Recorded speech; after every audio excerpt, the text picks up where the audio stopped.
Boa noite, irmãos. A paz do Senhor. Nesse momento nós vamos fazer uma oração diferente. Nós vamos fazer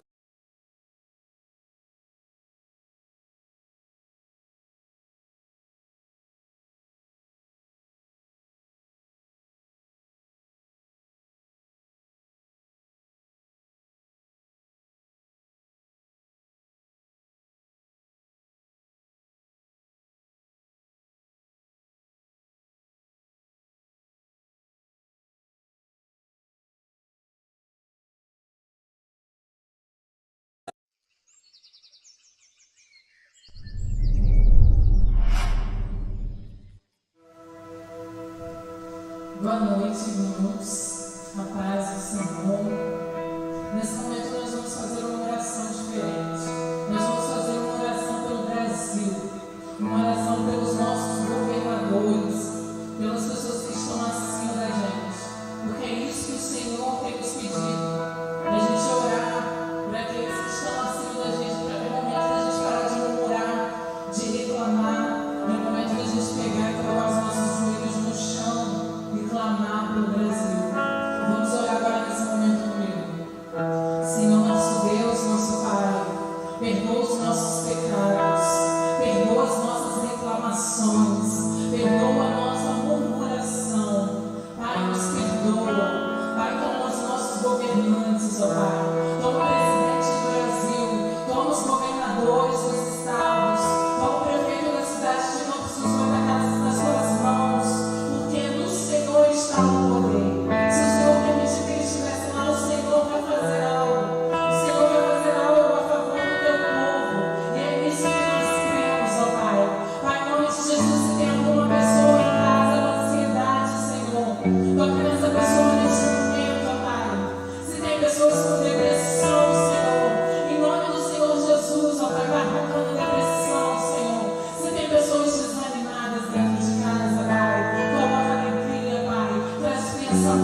Vamos louvar o Senhor.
Queridos irmãos, graça e paz do Senhor Jesus. Quarta-feira maravilhosa, abençoada. Estamos começando mais um culto de celebração ao Senhor. Oportunidade sempre abençoada de estarmos juntos e poder compartilharmos a palavra de Deus, esperança para o nosso coração, renovo da nossa fé. Eu quero convidar você a, junto com a sua família, onde você estiver, pare um pouco, vamos orar. Vamos ouvir a palavra de Deus nesse tempo para nós, que é tão primordial para vivermos e passarmos por essas lutas constantes que temos vivido. Vamos orar juntos? Pai querido, em nome de Jesus, obrigado, Senhor Deus, por mais uma oportunidade, por mais uma vez estarmos, ó Deus, juntos compartilhando a palavra do Senhor. Ó Deus, o poder do Senhor manifesto nas nossas vidas. Obrigado, Senhor, porque tua igreja, ainda que esteja nesse tempo, vivendo lutas, vivendo desafios, cada vez mais a igreja unida, fortalecida, que o Senhor esteja fortalecendo esses vínculos entre nós.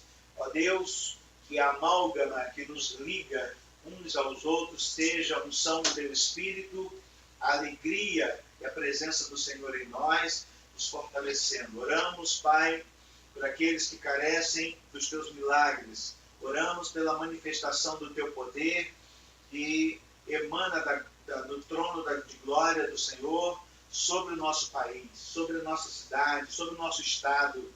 Pedimos a Deus que o Senhor esteja nos livrando de todo mal, praga alguma chegue à nossa tenda, Senhor, porque estamos firmados nas tuas promessas. Guarda-nos ao entrar e ao sair, e que as bênçãos que estão descritas na tua palavra, para aqueles que te obedecem, recaiam sobre o povo, ó Deus, sobre nós. Em nome de Jesus, abençoe, ó Deus, aqueles cujas famílias têm vivido lutas. Hoje nós perdemos, querido pastor Ismael, abençoe a irmã Nelly, abençoe sua família, ó Deus, um homem de Deus, que durante muitos anos nessa cidade liderou o teu povo e hoje foi resgatado para a eternidade. Que o Senhor esteja nesse tempo, ó Deus, trazendo paz, consolo e até um sentimento de gratidão por tudo que o Senhor fez através desse homem precioso. Abençoa-nos, pois, agora. Fala conosco, Senhor Deus, te pedimos em nome de Jesus. Amém e amém. Deus abençoe sua casa, Deus abençoe sua família. Quero compartilhar uma palavra, como eu prometi na quarta-feira passada, fazermos um apanhado do segundo livro de Crônicas. Nós fizemos o primeiro, né? E agora eu quero fazer com você o segundo livro de Crônicas e estudar a dinâmica do livro, pensarmos e visualizarmos panoramicamente aquilo que o Senhor Deus está abordando nos textos, qual é a dinâmica na vida de cada rei. Evidentemente que um dia só seria insuficiente para fazermos isso, todavia vamos juntos compartilhar esses ensinamentos. O livro de Crônicas é uma sequência do primeiro livro, né? Disse para vocês que o escritor fora Esdras e assim por diante, quase que é uma réplica do livro primeiro de Crônicas e também de alguns textos dos livros de Reis, porque relata então a história de alguns reis. O texto-chave do livro de 2 Crônicas é texto que nós conhecemos muito, 2 Crônicas 7, 14 e 15, quando diz: se o meu povo, que se chama pelo meu nome, se humilhar e orar e buscar a minha face e se afastar dos seus maus caminhos, dos céus eu os ouvirei, perdoarei o seu pecado e curarei a sua terra. De hoje em diante, os meus olhos estarão abertos e os meus ouvidos atentos a orações feitas neste lugar. O livro de Crônicas faz uma avaliação dos descendentes de Davi, né? Aqueles reis subsequentes a Davi também. Reconta a história do reino do sul, que é Judá, né? E do governo de Salomão até a destruição para a Babilônia, até a clausura, né, a destruição, quando Jerusalém foi destruída pelo rei da Babilônia. O texto inicia com uma suposição, né? O texto diz assim: se o meu povo, né? Essa interlocução é uma condição. Se isso nos leva ao entendimento de que o assunto não está resolvido, está em andamento, o que podemos adquirir com o ato da busca do arrependimento. Se o meu povo, né, que se chama pelo meu nome, e aí ele diz: se humilhar, orar e buscar a minha face, se arrepender dos seus maus caminhos, eu ouvirei dos céus, perdoarei os seus pecados, sararei a sua terra, e de hoje em diante os meus olhos estarão abertos e os meus ouvidos atentos às orações feitas neste lugar. A condicional, a gente pode dizer assim, vem de arrependimento, de contrição, de recomeço, né, de alinhamento com a vontade de Deus. E aí a gente vai olhando na vida de cada rei algumas coisas que foram acontecendo, as suas atitudes, né, e isso foi culminando na vida deles e na vida do povo, algumas coisas boas ou ruins. Aliás, em Deus há sempre uma segunda chance, né? Sempre o Senhor nos dá uma segunda chance. Até a morte, que seria cabal, que seria o fim de todas as coisas, fora vencida por Jesus. Ora, se Jesus venceu a morte, a Bíblia nos diz que aqueles que morrem com ele mesmo diz naquele dia da morte, do sepultamento de Lázaro, né? Aquele que crê em mim, mesmo que morra, viverá. Então, nem a morte foi a interrupção geral, cabal da vida humana, já que Jesus venceu a morte, né? Então, Deus sempre nos dá uma segunda oportunidade. O livro nos traz, não traz aquelas extensas genealogias, né, que vem no primeiro capítulo, no primeiro livro. Não expõe também nem a decadência de Salomão, porque lá se refere no final, quando Salomão se casa com aquelas mulheres, né, proibidas por Deus, Salomão se corrompe, mas o segundo Crônicas não aborda essa decadência de Salomão. Avalia os reis de Judá, dando enfoque às suas obras em termos morais, né? Sempre culminava com o texto de fez o rei tal o que era mal aos olhos do Senhor, ou fez o rei tal que era bom aos olhos do Senhor, né? A aplicação comparativa era sempre a respeito de valores morais. Relata que esses reis, a partir da monarquia davídica, que obedeceram às revelações proféticas, foram alguns, e outros que desobedeceram. Por exemplo, quem obedeceu às orientações proféticas, porque Deus falava com o profeta ia ao rei, e ali se estabeleciam então atitudes, comportamentos, projetos, e os reis que obedeceram foram Davi, Asa, Josafá, Ezequias, Josias e Amazias. Esses foram os reis que obedeceram, e quando foram depostos pela morte, vinha sempre a insígnia de e morreu fulano de tal, descansou com seus pais e fez o que era reto aos olhos do Senhor. Mas havia outros reis também, descendentes, que sofreram punições por desobediência. Quais foram os desobedientes? Jorão, Joás, Amazias, Manassés e Zedequias. Vou repetir. Jorão, Joás, Amazias, Manassés e Zedequias. Esses foram os desobedientes. Também as derrotas de Judá, como consequência dessa mesma desobediência dos reis e do povo. Era como que havia um pacto de influência, cujo rei, né, conduzia o povo, e até hoje o faz. Não temos a monarquia, mas temos os nossos governadores.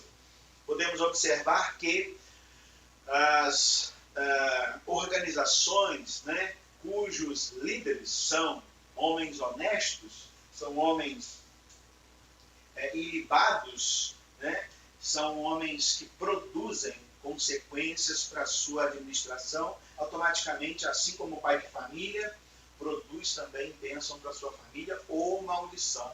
E a gente aprende aqui também que os reis, então, coliados com os homens, foram e levaram Judá a ser castigada por causa da desobediência. O livro também foca o fato de os governantes obedecerem a Deus, como eu já falei. Relata que, ao longo da história de Judá, por causa da infidelidade dos povos e dos reis, o templo de Jerusalém foi saqueado mais de 5 vezes. Quando a gente olha lá o final de 1 Crônicas, você vê Davi preparando, né? Eu fiz uma estimativa, de acordo com um comentário bíblico, 62 bilhões de dólares foi juntado para construir, na moeda de hoje, o templo. E agora, com a desobediência dos reis que ali por ali passaram, a gente vê que 5 vezes, pelo menos, o templo foi saqueado. Né? Segundo Crônicas 12:9, diz assim: quando Sisaque, rei do Egito, atacou Jerusalém, levou todos os tesouros do templo do Senhor e do palácio real, inclusive os escudos de ouro que Salomão havia feito. O livro é destinado aos judeus que retornaram do exílio e tinham a difícil tarefa de reerguer a nação. Era um momento muito crítico, né? Quando o povo tinha perdido um pouco a sua identidade espiritual, o povo fora para o meio da Babilônia e por ali se corromperam, perderam os ensinos a respeito de Deus e assim voltaram destituídos, né, dessa coisa da teocracia, onde Deus era e mantinha os reis sob sua batuta para abençoar o povo. Agora o povo volta com essas perdas, né, enormes. No livro, o rei Davi e Salomão são também apresentados de forma quase idealizados como reis exemplares para Israel. Os temas mais importantes do livro são, primeiro, humildade e arrependimento. O enfoque central do livro são duas demandas, né? A primeira delas é a humildade e o arrependimento, não levando em conta os reis ruins, mas a atitude dos bons. Deus trouxe cuidado e livramento ao povo de Israel. Então, ainda que os reis que foram desobedientes trouxeram problemas, Deus não levou em conta esse evento para execrar de vez Israel, mas pelo contrário, ele ainda manifestou a misericórdia sobre o povo de Israel, cuidando e livrando o povo de Israel. E aí a gente é levado àquele momento, né, eu estava lendo esse texto e pensando também, nós já vimos essa história acontecer quando Deus resolveu destruir Sodoma e Gomorra e negociava com Abraão, dizia, eu vou destruir Sodoma e Gomorra. E Abraão começou a negociar com Deus, então ele falou, se tiver 50 lá, só não destrói não. Né? E ia até a presença do Senhor e Deus falou, não, se tiver 50, não destrói. E aí Abraão se conscientizava que não tinha 50, voltava, e se tiver 40, Deus falou, se tiver 40, eu não destruo. Ele ia, se conscientizava e voltava para negociar com Deus, se tiver 30, se tiver 20, e se tiver 10, e chegou-se ao mínimo que fora a família de Ló, que nós vimos a história toda, né? Quando Deus tira Ló e a sua família, e a sua mulher, e a recomendação era para não olhar para trás, e a mulher olhou para trás e virou a estátua de sal, e a família de Ló, então, foi tirada do meio daquelas cidades que seriam destruídas, Sodoma e Gomorra. Assim também Deus fez, né? Porque os exemplos de arrependimentos que nós podemos olhar e ver nesse livro é que culminava com a misericórdia do Senhor sobre Israel. Em 2 Crônicas 12:12, diz assim: como Roboão se humilhou, a ira do Senhor afastou-se dele, e ele não foi totalmente destruído. Na verdade, em Judá ainda havia algo de bom. Deus, com a sua tremenda misericórdia, age assim comigo e com você. Por isso que a misericórdia do Senhor se renova a cada manhã. Eu e você temos razões milhares para todos os dias pela manhã dizer assim: graças a Deus, mais uma manhã, mais um dia que eu tenho de chance, de oportunidade de transformar a minha vida, porque a misericórdia do Senhor se renovou sobre nós nesta manhã. Eu quero dizer para você que é filho de Deus, que é obediente ao Senhor, assim como Deus tinha misericórdia do povo de Israel, Deus tem misericórdia da sua vida, e não se ache em nada, porque nós somos indignos da presença de Deus. Mas cada manhã, o amor de Deus, a misericórdia do Senhor se renova sobre mim e sobre você. É razão, vamos dizer assim, é o suficiente para não entrarmos em crise, para não vivermos em depressão, é suficiente para crermos que Deus está mantendo nossa história, Deus está escrevendo a sua história. Você está agora com algum tipo de preocupação? Você tem agora algum tipo de demanda que você não consegue gerir? Saiba de uma coisa: o Senhor Deus te ama, Ele me ama. E Jesus foi na cruz provando exatamente isso. E esse amor de Deus, ele se renova a cada manhã. Isso nós não podemos mensurar. Nós não podemos, não temos como. Mas quando a gente olha para a palavra, a gente vê Deus interagindo com o povo de Israel de uma maneira que era bem fácil da gente entender. Também, segundo Crônicas 33, 12 e 13, diz assim: em sua angústia, ele buscou o favor do Senhor, seu Deus, e humilhou-se muito diante de Deus dos seus antepassados. Quando ele orou, o Senhor o ouviu e atendeu o seu pedido e trouxe de volta a Jerusalém o seu reino. E assim Manassés reconheceu que o Senhor é Deus. Restituição. Nosso Deus, Deus de Manassés, Deus do povo de Israel, é um Deus de restituição. O que ele requer de mim, o que ele requer de você é humildade e arrependimento. Tem gente que vive supostamente na presença de Deus, mas de um Deus fictício, de um Deus mirabolante, de um Deus pessoal, não o Deus de Israel, porque o Deus de Israel, ele é santo, ele é puro, e ele exige de quem se aproxima dele, primeiro, fé, segundo, arrependimento e humildade. Humildade. Segredo da vitória. Quando nós olhamos o segundo livro de Crônicas, então, é humildade e arrependimento. Meta isso na sua cabeça. Escreva isso nas tábuas do teu coração. Humildade e arrependimento. Humildade e arrependimento. Humildade e arrependimento é capaz de aplacar a ira de Deus sobre qualquer tipo de pecado. Por isso que as pessoas não entendem, né? Olham às vezes para uma pessoa que é crente hoje: aquele cara foi bandido, aquele cara foi ladrão, aquele cara foi isso, foi aquilo.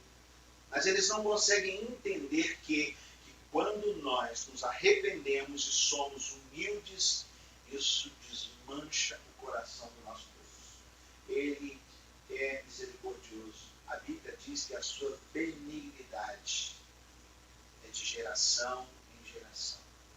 Temos salmos, aliás, tem vários salmos que encerram dizendo assim: a benignidade do Senhor se estende de geração em geração. A misericórdia do Senhor não tem fim, porque o amor dele não é um amor humano. A gente não consegue entender bem essa questão, né? Então, humildade e arrependimento é como se fosse um elo, porque um sem o outro não é eficaz. O segundo tema que o livro aborda também como tema central é obediência e prosperidade. Obediência legaliza a prosperidade. a obediência é a chave que move a mão poderosa de Deus sobre a vida de quem assim o faz e prospera. Porque está em várias partes do livro e também nós podemos ver lá em Deuteronômio capítulo 28, né? Se atentamente ouvir a voz do Senhor, diz lá, né? E obedecer, né? Se atentamente ouvir a Deus e os mandamentos seus, obedecer, o Senhor meu Deus se exaltará sobre todas as nações.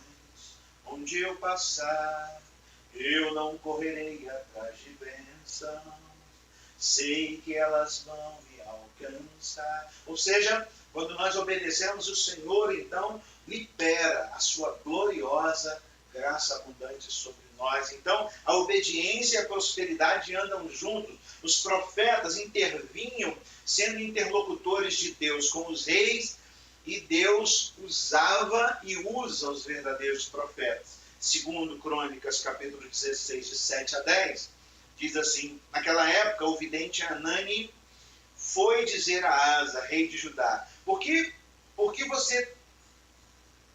você ter pedido ajuda ao rei da Síria e não ao Senhor, ao seu Deus, o exército do rei da Síria escapou das suas mãos. Por acaso os etíopes e os líbios não eram um exército poderoso, com grande multidão de carros e cavalos?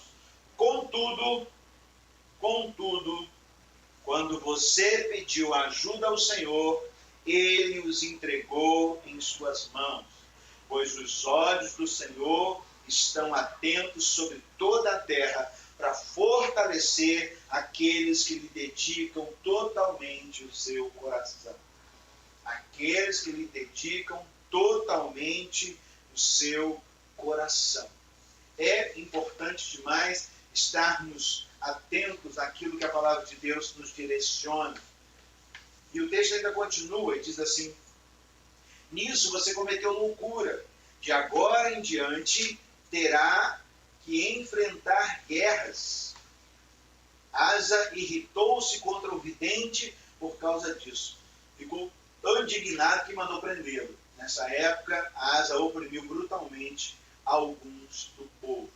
Outro texto também, segundo Crônicas 18, de 12 a 27, e é um texto muito extenso, mas é um texto até que eu usei no último sermão que eu preguei no domingo, me parece, quando Acabe tem a sua conexão com Josias, e aí eles consultam um dos videntes, né, e eles são informados de que iriam perder a batalha, e a partir daí manda prender o profeta, que era Micaías, porque Micaías só dava má notícia em relação a Acabe. É claro, evidentemente, porque é um rei que sempre desobedecia, sempre andava com seu coração afastado de Deus. Né? No capítulo 19, verso de 1 a 3, também, em outro momento, quando o profeta fala com o rei, quando Josafá, rei de Judá, voltou em segurança ao seu palácio em Jerusalém, o vidente Jeú, filho de Anani, saiu ao seu encontro e lhe disse: será que você devia ajudar os ímpios e amar aqueles que odeiam o Senhor? Por causa disso, a ira do Senhor está sobre você. Contudo, existe em você algo de bom, pois você livrou a terra dos postes sagrados e buscou a Deus de todo o seu coração. Você pode errar, você cometeu um erro, sabe, ô Josafá? Contudo, você tem algo de bom, porque você extinguiu, no primeiro momento, a idolatria do povo que estava cada vez mais enraizada. Eles traziam alertas para os reis que haviam se desviado do caminho do Senhor e também deixava claro os seus perigos. Mas o ápice desse momento, da conexão do profeta, trazendo a voz de Deus para o rei, foi com Josafá, no 2 Crônicas 20, 20, diz assim: de madrugada partiram para o deserto de Tecoa. Quando estavam saindo, Josafá lhe disse: escutem-me, Judá e o povo de Jerusalém, tenham fé no Senhor, o seu Deus, e vocês serão sustentados. Tenham fé nos profetas do Senhor e terão a vitória. Então aqui Josafá recomenda ao povo, creia em Deus, porque o canal deles entre nós são os profetas. Deus tem usado muitos profetas sérios, homens de Deus, para declarar sobre a sua vida e trazer a sua vida para a realidade espiritual daquilo que você está vendo. Tem muitos que não conseguem visualizar e acabam desobedecendo, tendo assim também como consequência muitas guerras. Tem gente que não para de guerrear, tem gente que não para. Evidentemente que eu estou falando de uma guerra pessoal, não existem mais aquelas guerras, né, mencionadas aqui com os reis, mas tem gente que vive em tensão, tem gente que vive em guerra pessoal porque não consegue se libertar. Por último, alguns ensinos e algumas pessoas que aqui o livro de 2 Crônicas também foca. Primeiro ensino, um deles também, é que o Senhor aprecia pedidos altruístas. O Senhor aprecia pedidos altruístas. O que é um pedido altruísta? É quando eu peço uma coisa para Deus que vai beneficiar alguém. Quem foi essa pessoa? Salomão. Lá no grupo da igreja hoje eu coloquei alguns reis e disse para os irmãos então interagirem nas suas características, né? Característica principal de Salomão, que ele pediu sabedoria a Deus para ele ser o cara? Não, foi para ajudar o povo, para abençoar o povo, para que as causas do povo fossem resolvidas e ele então servisse completamente ao povo. Então Deus, vendo aquilo, falou, já que você não me pediu aquilo que todo mundo pede, eu vou te dar o que todo mundo pede e também que você me pediu. Né? Sabedoria. E foi assim. E a Bíblia diz que não houve homem na terra, naquele momento, tão sábio quanto Salomão. Vinham reis e outros reis para buscar a sabedoria, ver a sabedoria de Salomão, né? Porque era uma coisa estrondosa, maravilhosa. Outro ensino do livro, a cooperação e a ajuda mútua deve ser para a glória de Deus. Quem também era o agente disso? Salomão, quando recolhe material para a construção do templo. Recolhe material, traz de outros reis, recebe presente, o povo colabora. Para quê? Para construir o templo. Para quê? Para que a glória de Deus fosse manifesta. Lembra que eu falei no último estudo que Salomão disse que ele não traria a mulher dele para morar na casa onde Davi morou, porque lá esteve a arca de Deus. Esse coração de Salomão, né, que era contrito com as coisas de Deus, era que chamava a atenção, e é isso que chama a atenção da gente também.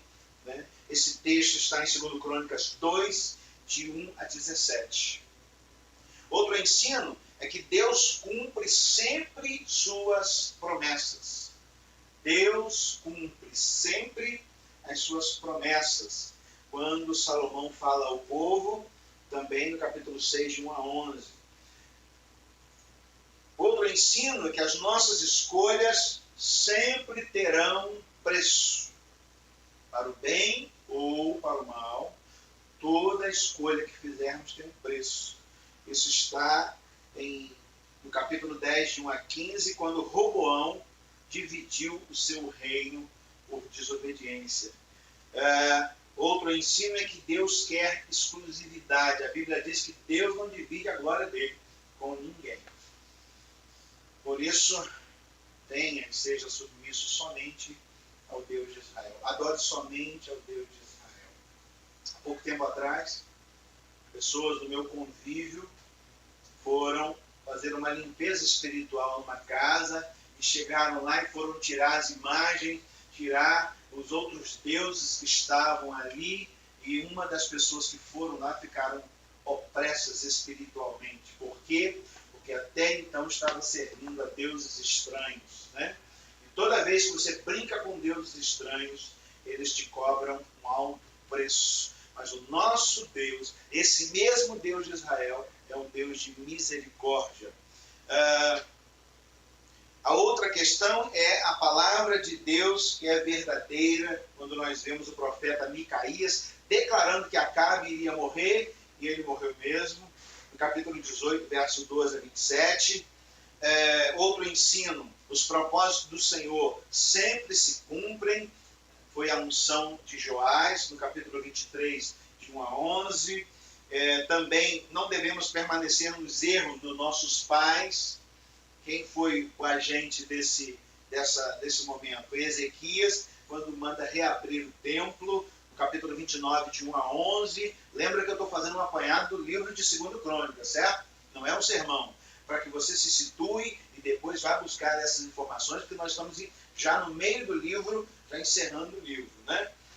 Outro ensino é que o povo vitorioso é o que segue as leis de Deus. Quando Josias lê o livro da lei, e a Bíblia diz que ele rasga suas vestes e estabelece o culto a Deus, no capítulo 34, verso 29 ao verso 33. Nas últimas considerações, uma das coisas que precisamos então nos lembrar é que a humildade, a obediência nos aproxima de Deus. Humildade e obediência nos aproxima de Deus. Por que humildade? Porque em Mateus capítulo 11, verso 29, o Senhor Deus diz o quê? Tomem sobre vós o meu jugo e aprendam de mim, que sou manso e humilde de coração, e vocês encontrarão descanso para as vossas almas. Segundo Crônicas 12, 12, diz: por terem sido infiéis ao Senhor, Sisaque, rei do Egito, atacou Jerusalém no 5º ano do reinado de Roboão. A falta do conhecimento no coração humano traz muitas agonias e sofrimento. Como sofre o ímpio? Olha para mim, escuta, presta atenção nisso. Como sofre o ímpio? Essa semana eu vi um filme que era de uma mulher de meia idade, divorciada, e que ela gostava de dançar, e ela, toda noite, estava numa boate, numa danceteria, e toda noite ela se envolvia com um homem diferente. Toda noite ela se envolvia com um homem diferente. Uma mulher de meia idade, bonita, né? E álcool, muito álcool. Aí algumas vezes ela tomava os porres dela. Um dia ela foi para Vegas e ficou bêbada na praça. E sempre ao final aquela mulher estava sozinha. E encerrou o filme sozinha. Sabe aquele filme que a gente assiste e fica com raiva? Eu assisti o filme e fiquei com raiva, eu dormi com raiva. Mas a vida do ímpio é assim. A vida sem Deus, ela é vazia. E por isso que a gente tem que tomar cuidado quando a gente segue algumas pessoas e admira essas outras pessoas, acha que a vida delas é um sucesso. Mas deixa eu te falar, uma vida sem Deus é uma vida opaca, oprimida e triste. O artista da Globo agora, antigo, na nossa época, de boas novelas e boas séries, na época do auge da Globo e não agora, faleceu ontem. Acharam seu corpo num sítio e ele escreveu uma carta para a família. E hoje foi sepultado. Se a pessoa escreve uma carta para a família é porque ele se suicidou. E aí, eu não li a matéria hoje, mas vou ler ainda antes de dormir, parece que ele estava revoltado com a humanidade. É assim, muita gente vai se matar com essa pandemia, porque o índice de suicídio é um absurdo, mas tudo isso é falta de Deus. A falta do reconhecimento no coração humano traz muitas agonias e sofrimento. Humildade e obediência, por sua vez, são as melhores maneiras de mostrarmos que somos fiéis e amamos ao Senhor. E para encerrar, humildade e obediência geram atitudes tais como: primeiro, quando a gente é humilde, quando a gente obedece. O que a gente costuma fazer? Perdoa alguém que erra muito com a gente, mesmo que ela não mereça. Quem tem o hábito de ser obediente, humilde, sempre perdoa. Sempre perdoa. Né? Às vezes as pessoas estão fazendo mal para ela, mas o coração dela é muito nobre, não chega. Segundo, alinha os seus sonhos e projetos com a vontade de Deus, mesmo que isso traga perdas e sacrifícios. Alinha os seus projetos, seus sonhos à vontade de Deus, mesmo que isso traga perdas e sacrifícios. Tem gente que paga um preço alto para servir a Deus, mas feliz, porque porque sabe que está no centro da vontade de Deus. Em terceiro, reconhece que as suas qualidades e conquistas vêm tudo das mãos do Senhor. O último texto é Provérbios 14, 11, e diz assim: a casa dos perversos será destruída, mas a tenda dos retos florescerá. Provérbios 16, 20 diz que atenta para o ensino acha o bem, e o que confia no Senhor, esse é feliz. O que atenta para o ensino acha o bem, descobre o caminho, segue bem. Mas aquele que confia no Senhor, esse é feliz. Então esse é o apanhado do segundo livro de Crônicas, que estamos nesta semana encerrando a sua leitura. Eu quero encorajar você a pesquisar. Se você quiser esse estudo, eu posso te mandar por um e-mail, você pode me mandar um e-mail que eu te encaminho, né? Onde faz esse resumo todo, que possamos estar atentos que obediência, humildade, arrependimento, tudo isso culmina com prosperidade na presença do Senhor. Deus abençoe sua vida, Deus abençoe sua casa. Não inveje os ímpios, eles são sofredores, eles vão padecer. Observe e preste atenção no povo que segue a Deus, porque esse sempre prospera. Que a sua mão, a mão de Deus, esteja sobre a sua vida, sobre a sua casa e sobre a sua família. Tenhamos convicção que o Deus que tratava com os reis, que guiava Israel, que protegia Israel, Ele é o mesmo Deus de ontem, de hoje e será eternamente. Deus abençoe você, Deus abençoe sua família, Deus abençoe sua casa, em nome de Jesus. Pai querido, abençoa, ó Deus, a vida desse irmão, dessa irmã, essa casa que está abrindo suas portas para receber a palavra de Deus, que a tua mão de poder seja sobre ela.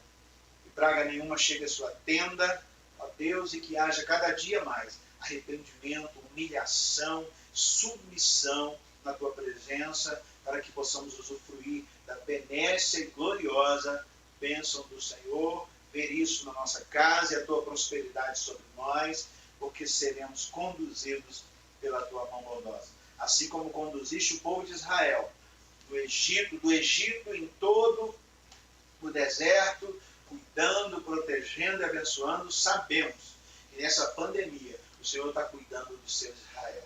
O Senhor está abençoando o nosso povo e nada nos faltará, porque o Senhor é o nosso pastor amado. Que a graça do nosso Senhor e Salvador Jesus Cristo, o amor de Deus, o nosso eterno Pai, e as doces consolações do Espírito Santo, seja sobre a sua vida, sobre a sua casa e sobre a sua geração, para todos sempre. Amém. Deus abençoe a todos. Até domingo que vem.